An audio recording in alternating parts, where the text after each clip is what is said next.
মেয়ে যে এখন রাস্তায় দাঁড়িয়ে ধর্ষকদের বিরুদ্ধে আন্দোলনে নেমেছি। আমরা কি এজন্য আমরা কি আসলে সেফ? আমাদের সেফটি আসলে কে দিবে? এতগুলো মানুষের জনগোষ্ঠী বাংলাদেশের মধ্যে এমন কোন মানুষ নয় যে আমাদের সেফটি নিশ্চিত করতে পারতেছে। আমরা নারী হিসেবে জন্ম নিয়েছি, তাই বলে কি আমরা সেফ না? আমাদের সেফটিটা আমরা নিশ্চিত করতে চাই। ধর্ষকদের বিরুদ্ধে আমরা একটি কঠোর পানিশমেন্টের নিশ্চয়তা চাচ্ছি।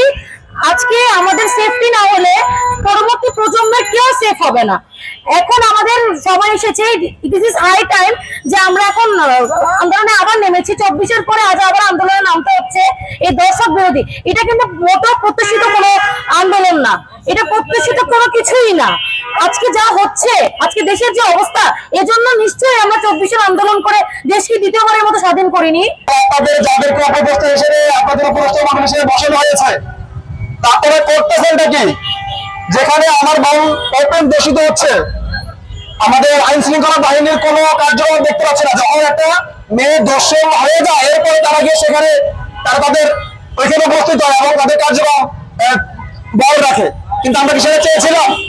যদি আপনি আমাদের সদস্য সরাসরি বলতে চাই, আপনারা যদি আমার মা বোনের, আমার ভাইদের নিরাপত্তা দিতে না পারেন, তাহলে আপনি স্বেচ্ছায় বলতে করুন। আপনাকে আমরা চাই না বলতে। আসলে খুব লজ্জা লাগে রাস্তায় নামতে, কারণ আমরা শিক্ষার্থী, আমরা চাই আমরা বিশ্ববিদ্যালয়ে আমরা পড়াশোনার মধ্যে থাকতে চাই। কিন্তু আমাদের বারবার এই রাস্তায় নামতে হয়, কারণ আমাদের আইন শৃঙ্খলা বাহিনী এবং আমাদের উপদেষ্টা মন্ডলী আমাদের 5ই আগস্টের পর এরপর থেকে আইন শৃঙ্খলার কোনো উন্নতি তারা দেখাতে পারেনি, আমাদের দৃশ্যমান কোনো উন্নতি তারা আমাদেরকে দেখাতে পারেনি। বাজে অবস্থা। এর মধ্যে আমাদের স্বরাষ্ট্র উপদেষ্টা বলতেছে যে এই অবস্থা উন্নতি হচ্ছে। মানে বুঝতেছেন আমরা কোন দেশে আছি? এই উপদেষ্টাকে আমরা চাইছি না, এই স্বাধীনতা আমরা চাইছি। প্রত্যেকটা দর্শকের বিচার আমরা চাই সম্মুখে, জনসম্মুখে তাকে প্রশ্রয় করা হোক। দর্শকের বিচারের আমরা কোনো ছাড় দিতে চাই না।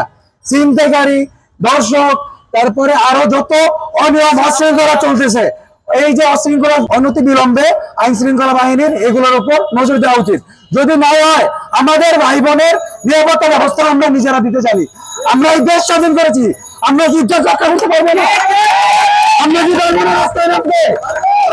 আমরা এই সরকারের কাছে, এই উপদেষ্টাদের কাছে এর সঠিক বিচার চাই।